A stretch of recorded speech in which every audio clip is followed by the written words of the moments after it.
સનાતની સંઘર્ષ સમિતિ વડોદરા મહાનગર દ્વારા આજે શોભાયાત્રા કાઢવા આવી છે।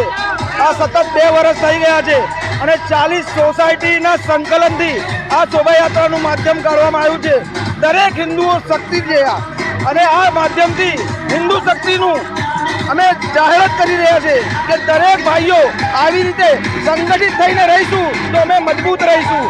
અને અમારું જે કામ છે સનાતની સંઘર્ષ સમિતિ વડોદરા મહાનગરનું આવી રીતે નાના નાના ઉપક્રમો બનાવીને અમે આખા વડોદરામાં સંઘર્ષ સમિતિના માધ્યમથી આપણા ભાઈઓને, આપણા માતાઓને, આપણા મિત્રોને, આપણા ધર્મ, આપણી સંસ્કૃતિ વિશે જાગૃત કરી રહ્યા છે અને હિન્દુત્વનો પરચમ લહેરાવવા જઈ રહ્યા છે। જય જય શ્રી રામ, જય જય શ્રી રામ, જય જય શ્રી રામ।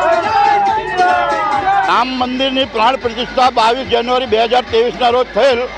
એનાથી દર વર્ષે આ 22 જાન્યુઆરીના દિવસે સનાતન ધર્મને જાગૃત કરવાના હેતુથી આ ભવ્ય શોભાયાત્રા કાઢવામાં આવે છે અને આ શોભાયાત્રાનો 3જો વર્ષ છે।